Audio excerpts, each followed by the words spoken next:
application review, business review, investment, lifestyle, social politic.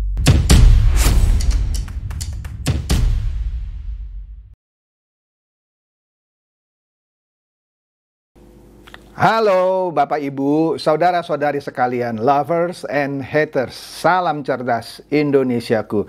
Jumpa lagi kita pada kesempatan kali ini. Bagi Anda yang belum subscribe channel saya, silakan subscribe channel saya. Tekan loncengnya agar Anda dapat notifikasi setiap kali saya mengupload video-video saya. Oke, pada kesempatan kali ini saya akan mengulas mengenai Pak Surya Paloh ya. Ketua Umum Partai Nasdem ya, dan kaitannya dengan hak angket ya, yang lagi hot ini ya. Oke lah, kita lihat nih ya, tapi sebelum masuk ke pembahasan utama, kita lihat intermezzo dulu nih ya. Jadi kita tahu kan, lagi dikeluhkan ya, harga beras naik, kemudian dihubung-hubungkan, dicocokologikan dengan bantuan sosial. Loh, bantuan sosial yang diberikan oleh pemerintah, dalam hal ini Pak Jokowi, seakan-akan dituduh membuat harga beras naik gitu. Hubungannya dari mana ya? Padahal kan yang diberikan bantuan sosial itu hanya beras tertentu kan? Ya kan? Beras tertentu, stok dari Bulog. Lah, kalau harga beras-beras tipe lain naik, nggak ada hubungannya sama bansos. Lagi pula bansos itu sudah umum. Nah, tapi oke deh, namanya orang mau mengkait-kaitkan ini kecurangan pemilu gara-gara bagi-bagi bansos. Ya harus diteliti dong. Bener nggak setelah orang dibagi bansos pasti pilih 02? Harus dibuktikan dong. Ya tetap aja orang dikasih bansos tetap pilih 01, dikasih bansos tetap pilih 03. Jadi dari mana logikanya orang dikasih bansos itu yang membuat 02 menang, oke? Nah, oleh karena itu Ganjar ini yang sebelumnya cuti tanda kutip dari medsos ya, sekarang mulai mencuit-cuit lagi gitu ya. Di sini beritanya begini, dibilang nyinyir gegara tanya harga beras, Ganjar kena ultimatum ya sepertinya ya. Netizen. Kalau 16 suara Bapak. Jadi begini ceritanya ya. Ini kalau judulnya mungkin multitafsir. Jadi Ganjar tuh Anda lihat di fotonya itu nanya-nanya harga beras ini berapa gitu ya. Mahal ya kurang lebih. Ya pokoknya mau pakai isu harga beras mahal lah kira-kira begitu ya. Nah, akhirnya dia diultimatum lah, diserang lah sama netizen. Nah, ini sebagian dari jawaban netizen atas cuitannya. Dia bilang, di tempat saya harganya 18.000 Pak. Kalau 16 baru suara Bapak. Ya. Payah sih, pantas nggak kepilih, kerjaannya nyinyir katanya, imbu warganet lain.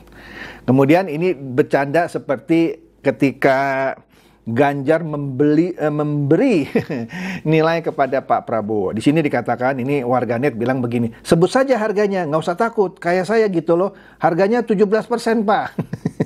Ya kan nyindir Ganjar sekarang ya. Kemudian sebagai seorang pemimpin, tawarkan solusi dong Pak, jangan nyindir kayak buzzer. Ini kan nyindir terus, harga beras mahal. Nah, kemarin saya dengar komentarnya Ganjar ketika datang ke pameran IIMS ya, pameran motor dan mobil. Dia bilang, subsidi harga mobil listrik tidak menyentuh masyarakat bawah. Ya masyarakat bawah beli sepeda motor aja masing susah, bagaimana subsidi mobil listrik bisa menyentuh masyarakat bawah? Ah, nggak nyambung deh, oke deh. Ini kan intermezzo ya. Nah, kemudian, ini lucu nih ya. Rudy Valinka bales nih nyindir Ganjar. Nih dibilang nih ya, tahun 2023 dia sukses membatalkan gelaran Piala Dunia U20. Di tahun 2024 ini dia mencoba untuk batalkan hasil Pilpres U16%. Ini kan nyindir perolehan suara Ganjar ya. Cuma sayangnya Israel nggak ikut Pilpres kali ini. Kan udah dibilang jangan mencampurkan politik dengan olahraga ya. Lagi pula salah sih Ganjar, dia cuma gubernur tapi melangkahi seorang presiden Jokowi. Padahal pemerintah sudah keluarin uang tuh kira-kira 0,5 triliun untuk mendapatkan hak sebagai tuan rumah, misalnya ngeluarin dana untuk renovasi beberapa stadium dan lain-lain. Tapi dibatalkan oleh ujaran Ganjar yang menolak U20. Begitu juga Iwayan Koster, dua-duanya dari PDIP. Waduh. Oke, nah kita lihat nih. Nah, kita mulai masuk nih mengenai Surya Paloh. Surya Paloh kita tahu kan Ketua Umum Partai Nasdem. Saya nggak tahu ya apakah Anda masih ingat. Kebanyakan warga negara kita itu memorinya pendek.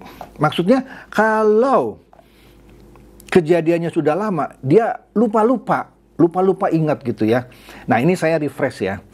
Nasdem awalnya didirikan oleh Surya Paloh mengklaim sebagai ormas, organisasi masyarakat. Dia juga bilang dia tidak pernah mau membuat ormas Nasdem ini menjadi partai politik. Itu janjinya Surya Paloh waktu itu. Oleh karena itu Sri Sultan Hamengkubuwono X tertarik ikut ormas ini yang misalnya untuk memajukan kehidupan rakyat bla bla bla. Karena Sri Sultan Hamengkubuwono X ini dia tidak mau berpolitik. Jadi ketika diajak ikut join yang namanya ormas Nasdem, dia mau. Tapi setelah beberapa lama kemudian akhirnya ormas ini berubah jadi partai. Padahal sebelumnya Surya Paloh janji tidak akan merubah ormas Nasdem jadi partai. Begitu dirubah jadi partai, marahlah Sri Sultan Hamengkubuwono X, dia keluar. Gitu singkatnya ya. Jadi ini di Detik News beritanya, Sultan Hamengkubuwono X saya keluar karena Nasdem jadi partai. Oke, simpel aja gitu ya. Kemudian setelah jadi partai, ada nih Haritanu ya, pengusaha yang sekarang jadi ketua umum Perindo. Dia masuk ke Partai Nasdem. Nah, dia masuk ke Partai Nasdem diajak oleh Surya Paloh. Menariknya di situ dia baguslah, dia jadi sebentar nih kalau saya lihat ya. Intinya dia diundang masuk, dia bergabung masuk ke Partai Nasdem sebelum akhirnya dia bikin Perindo ya. Nah dia waktu itu dijadikan apa itu ya, posisinya tinggi lah, ketua dewan apa gitu ya. Nah kemudian waktu itu katanya ada kesepakatan posisi ketua umum itu seyogianya gitulah ya. Saya nggak tahu kesepakatannya gimana tepatnya. Dipimpin oleh generasi muda. Tapi ternyata Surya Paloh yang mau jadi ketua umum. Akhirnya Pak Haritanu katanya kecewa lah. Akhirnya ya sudah, dia ngundurkan diri. Oke? Ya jadi ada miscommunication, misexpectation, whatever gitu ya. Kalau tadi Sri Sultan dijanjikan bahwa ormas Nasdem tidak akan jadi partai, ternyata jadi partai. Yang ini harusnya pemimpinnya anak muda ya, generasi muda, tapi Surya Paloh mau jadi ketua umumnya. Ya udah, akhirnya Haritanu mundur gitu ya. Nah itu sekilas mengenai Surya Paloh dan Partai Nasdemnya ya. Nah sekarang kita lihat nih apa hubungannya dengan hak angket. Jadi begini, ini menarik nih. Kita sudah tahu ya dari konten saya yang sebelumnya ya. Saya tayangin lagi lah yang pernah saya ini pakai nih. Di konten saya yang sebelumnya sudah pernah saya tayangkan ini. Menurut Tribun Bengkulu, Nasdem tolak ajakan Ganjar untuk bentuk hak angket. Jadi Nasdem ini sebagai partai politik, dia nolak ajakan Ganjar dengan alasan kita harus pakai akal sehat. Setuju saya ya. Kemudian Waketum Nasdem berpendapat mengenai soal angket pilpres, hasil pilpres. Dia bilang Ganjar nggak pantas bicara itu, dia kalah katanya.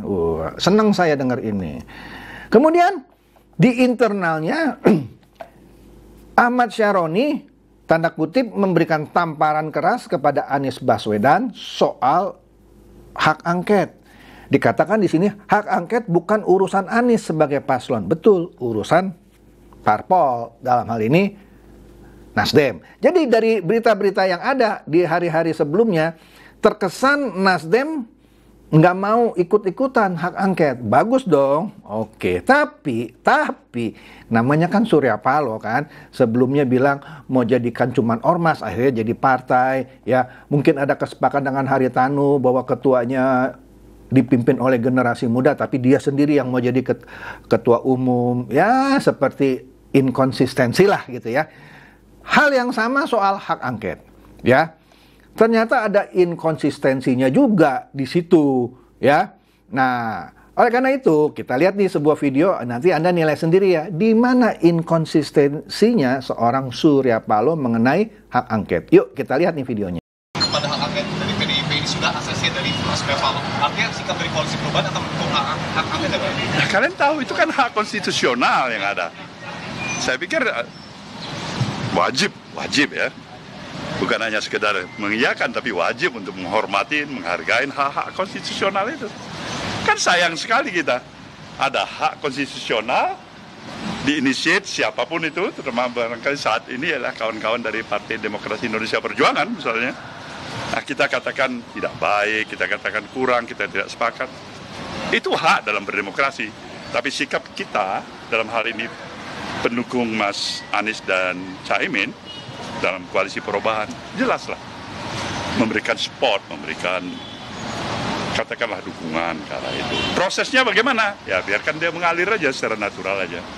Pak SP, apakah sikap itu juga disampaikan kepada Pak Jokowi ketika bertemu kemarin? Begitu, belum ada yang nanya dan kita pun belum tahu. Karena begitu dinamisnya perjalanan aktivitas kegiatan yang ada di tengah-tengah pemilihan umum yang sudah berlangsung ini ya. Pak Surya, kemarin 3 sekjen mengatakan bahwa proses untuk menyetujui hak angket ini masih menunggu PDIP menggulirkan dulu di DPR. Kenapa itu harus menunggu PDIP sementara 3 kursi 3 partai koalisi perubahan ini lebih besar daripada PDIP, Pak? Barangkali ini 3 semuanya masih sayang sama PDIP ya. Nggak ada jarak kali. Kalau masih menunggu pasti itu. Kalau nggak, kenapa? Untuk apa ditunggu itu? Atau nunggu Pak Surya ketemu sama Bu Mega. Enggak juga. Terkait dengan pertemuan itu, Pak, rencana pertemuan itu udah ada rencana belum, Pak, bakal digelar kapan? Bagaimana? Terkait dengan rencana pertemuan dengan Bu Mega, apakah sudah ada plan waktu gitu, kapan akan digelar? Saya pikir mudah-mudahan tidak terlalu lama lagi. Mudah-mudahan ya. Barangkali apakah Mbak Mega sudah barangkali mempunyai waktu, pikiran, kondisi yang tepat, ya itu terserah Mbak Mega ya. Pak Surya Paloh, bagaimana ini pertama kalinya bolanya dilempar oleh Mas Ganjar, bukan dari suara partai sendiri. Apakah nanti pertemuan dengan Ibu Mega? Saya kan katakan tadi, jangankan Mas Ganjar yang calon presiden, kamu sebagai reporter, sebagai jurnalis menggagas itu hak konstitusional yang ada di negeri kita ini. The idea itu yang paling penting bagi kita. Kemudian itu masuk nggak dalam common sense kita? Saya pikir hak-hak konstitusional itu, kalau itu jalan yang kita mau tempuh, sayang sekali kalau itu diabaikan. Sayang 1000 kali sayang. Udah deh, Anda lihat yang bagian akhir ya. Intinya dia bilang itu adalah hak konstitusional, betul. Ya, dia bilang gunakan akal sehat. Nah, sebenarnya agak salah menurut saya. Kalau gunakan akal sehat, tidak perlu gunakan hak angket. Sudah sering saya bahas. Ntar saya kasih lihat lagi deh ya. Jadi di sini dia tidak konsisten. Partainya bilang seakan-akan menolak, tapi dia sendiri, ya tadi Anda dengar ya, nanti setelah ketemu Ibu Mega bla bla bla gitu ya. Dia bilang jangankan Mas Ganjar yang menginisiasi. Anda pun sebagai seorang wartawan kalau menginisiasi itu adalah hak konstitusional. Betul, itu hak konstitusional, cuman sudah saya terangkan bahwa koridor menyelesaikan perselisihan pemilu bukan hak angket. Tetapi laporkan ke Bawaslu, buktikan, terus gugat ya. Kemanapun lah, ke MK misalnya ya. Yang melakukan kecurangan dihukum pidana, kemudian dibuktikan kecurangan itu menyebabkan yang dicurangi kehilangan berapa suara. Ya kalau tetap nggak menang ya sudah, nggak bisa membatalkan.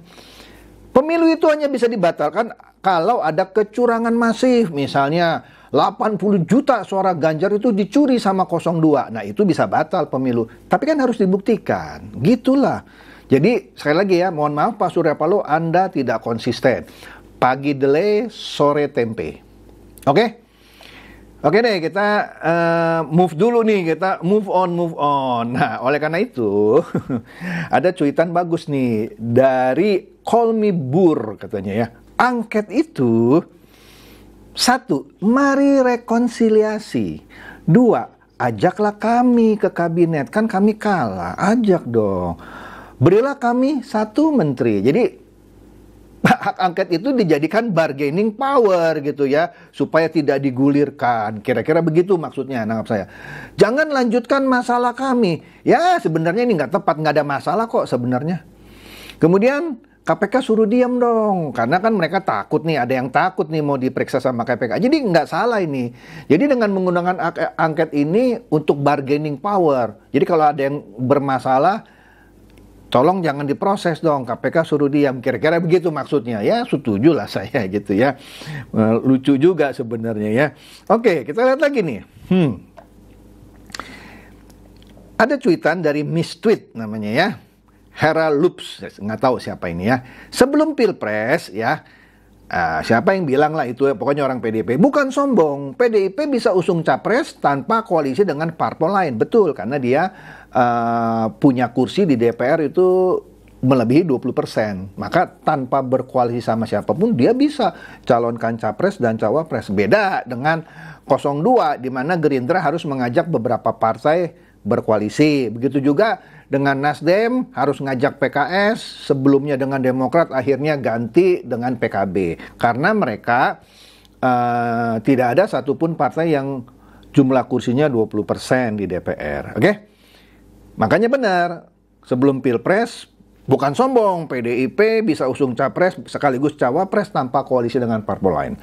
Tapi setelah Pilpres merengek-rengek jualan hak angket, minta partai lain bantu gitu ya. Kalau sebelumnya nggak usah dibantu juga bisa saya capres-cawapreskan orang gitu. Tapi setelah Pilpres ini kalah, mereka rengek-rengek jualan hak angket. Ya lucu juga nih ya. Senang saya baca-baca gini. Tapi orang lupa, sebenarnya kasus pemilihan umum kecurangan yang lalu, ya pelanggaran lah dulu ya, itu juga nggak pakai hak angket tuh. Ini contohnya nih ya, ini cuitan dari Batok. Apa kabarnya suap KPU oleh pasukan Banteng dan Hasto? Akankah Harun Masiku bisa ditangkap? Nah itu Anda lihat tuh koran Tempo tuh ya, dengan ilustrasi Hasto. Nih kita lihat nih yang agak besar nih ya. Judulnya terpojok suap KPU, karena ada keterlibatan ya stafnya Hasto, dan katanya Hasto juga ikut menandatangani surat itu bla bla bla. Sudah pernah saya bahas lah, nggak usah saya bahas lagi ya. Jadi ini aja dihak angketkan gitu ya. Kenapa harus yang ini nggak pernah selesai gitu ya, nggak pakai hak angket gitu. Aduh, oke deh ya. Ini biar Anda tahu gitu maksud saya. Kemudian ini lagi. Bawaslu menyatakan sampai sekarang belum ada temuan yang dapat membatalkan hasil pemilu. Memang ada 1-2 temuan yang mengakibatkan pencoblosan harus diulang di TPS tersebut. Tetapi belum ada temuan kecurangan yang begitu massal sehingga mencuri suara 01 atau 03 ya, sekian puluh juta suara ya, belum ketemu. Kalau itu ketemu, misalnya suara Ganjar tercuri 100 juta, ya nggak 100 juta lah, kegedean 80 juta lah. Sehingga kalau itu bisa dibuktikan, dia tidak lagi 16%, malah bisa jadi misalnya 39. Nah sehingga misalnya kalau dicuri oleh paslon 02 turun, cuma 41. Nah itu bisa 2 putaran tuh. Tapi harus dibuktikan. Ya, tapi Bawaslu bilang sampai sekarang belum ada temuan. Nah, yang bilang hak angket nggak bisa membuktikan. Maunya hak angket. Ini kan lucu, Konoha ini gitu ya. Lucu banget. Membuktikan nggak bisa, main hak angket. Oke.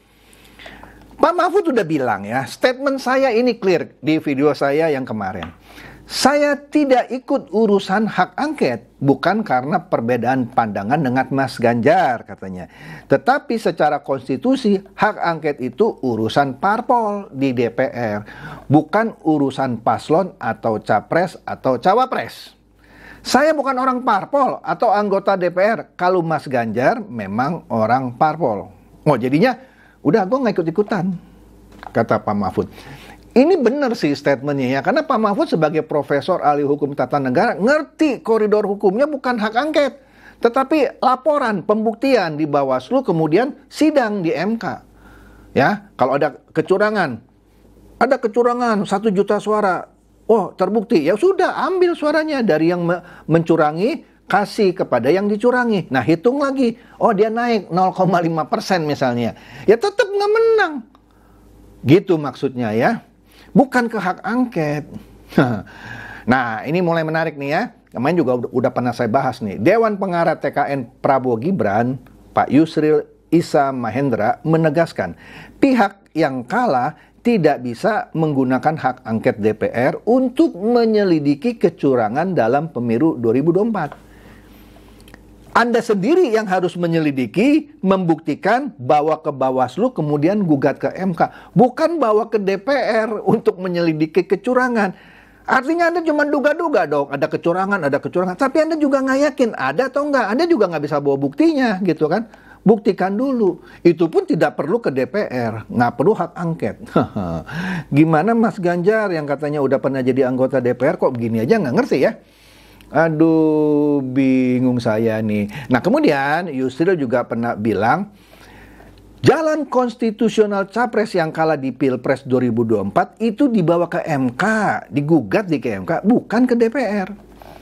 Memang begitu, Pak Mahfud pun tahu. Oleh karena itu ya kita dengerin nih ya, video singkat dari Profesor Yusril Issa Mahendra. Yuk kita lihat. Bagaimana kalau DPR menggunakan hak angket? Ini kan sekarang dikemukakan oleh PDIP. Ya. PDIP akan mendorong hak angket. Hak angket itu hak DPR untuk melakukan penyelidikan terhadap satu dugaan pelanggaran yang dilakukan oleh pemerintah. Pemerintah kan bisa bilang, kenapa kami diangket? Kan yang melaksanakan pemilu kan KPU. Undang-Undang Dasar 45 mengatakan KPU adalah sebuah lembaga negara yang mandiri, independen. Pemerintah nggak ikut campur, misalnya bilang begitu kan. Tapi bisa aja DPR melakukan investigasi. Presiden ada cawe-cawe nggak? Misalnya begitu kan. Ada cawe-cawe apa enggak? Silakan aja diselidiki. Dan kalau sekiranya memang hasil angket itu mengatakan cukup alasan ada pelanggaran, maka hak angket itu kan memberikan rekomendasi kepada aparat penegak hukum untuk mengambil satu tindakan. Ya. Jadi seperti itu. Tapi apakah hasil angket itu akan menggugurkan hasil pemilu? Apalagi hasil pemilu itu kalau diputus oleh Mahkamah Konstitusi, dia sama sekali tidak menggugurkannya. Bisa aja, misalnya ada polisi atau ada tentara atau ada orang sipil siapapun yang ternyata cawe-cawe, memalsu misalnya komputer KPU sehingga si A menang yang harusnya nggak menang. Orang itu bisa dipidana. Ya pidana itulah sanksinya kepada dia. Tapi tidak menggugurkan hasil pemilihan umum, apalagi telah diputuskan oleh Mahkamah Konstitusi. Jelas? Jelas banget. Intinya maksudnya Pak Yusril, Anda sudah dengar ya, Anda bisa dengar lagi, tapi saya summary ya. Sekali lagi, penyelesaian sengketa itu bukan di hak angket, tetapi di MK. Tapi kalau masih ngotot dibawa ke hak angket, bisa aja ya. Kemudian DPR itu hanya memeriksa, ada nggak pelanggaran-pelanggaran? Ada nggak yang cawe-cawe itu? Bisa presiden, bisa polisi, bisa tentara. Dia cawe-cawe sehingga menguntungkan paslon tertentu misalnya. Harus bisa dibuktikan. Kalau terbukti, ya orang itu dipidana. Misalnya ada polisi, ada kita bilang oknum polisi lah ya. Ada oknum polisi, oknum tentara. Bahkan presiden dah. Ya, terbukti gitu ya misalnya ya. Penjara. Tapi orangnya itu tidak membatalkan hasil dari pemilu yang sudah diputuskan oleh MK. Jadi percuma lu bikin hak angket, lu cuman buang-buang biaya, hasil keputusannya DPR tidak bisa ketok palu bilang pemilu batal, nggak bisa. Dia hanya bisa membantu penyelidikan dan menemukan kesalahannya di mana, dan yang menghukumnya pun bukan DPR.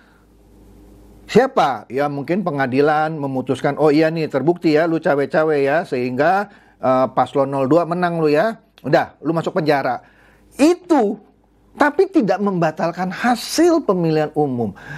Mas Ganjar kok nggak ngerti ya? PDIP kok nggak ngerti ya? Ini cuma mau bikin capek aja orang. Tapi oke lah, kita tunggu aja ya. Menarik kan? Oke.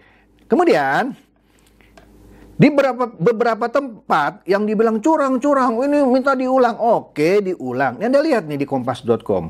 Prabowo Subianto dan Gibran Rakabuming Raka unggul di mayoritas TPS yang melakukan pemungutan suara ulang di Sunterjaya, Jakarta Utara. Mau diulang berapa kali ya tetap Prabowo Gibran yang menang. Aduh, capek deh. Nah, kemudian Pak Jimli ngomong begini. Soal wacana angket Pilpres, anggota DPR harus paham batas wewenang. Kalau tetap dilakukan itu hak angket, itu seperti memaksakan kehendak yang bisa dikategorikan sebagai makar loh. Itu kata Profesor Jimli, bukan kata saya. Anda baca sendirilah, saya males lah bahas ini. Jadi benar Prof. Jimli bilang soal wacana angket Pilpres, anggota DPR harus paham batas wewenangnya. Jangan menyalahgunakan. Memang itu haknya anggota DPR, tapi tujuan akhirnya apa? Untuk membatalkan? Nggak bisa. Yang ada bikin ribet gitu ya. Oke, jadi harus paham batas wewenang. Betul, Prof. Setuju. Oleh karena itu, saudara-saudara, ya kita senyumin aja ya. Kita jogetin aja kalau ada orang bilang, hak angket, ketawain aja gitu ya. Karena lu pikir gampang pakai hak angket mau batalkan hasil pemilu, oke? Jadi itu saja dari saya, semoga ini mencerdaskan dan mencerahkan Anda semua. Silakan share video saya ini kepada teman-teman, sahabat atau kerabat supaya mereka tambah cerdas dan tercerahkan. Seperti biasa, terima kasih.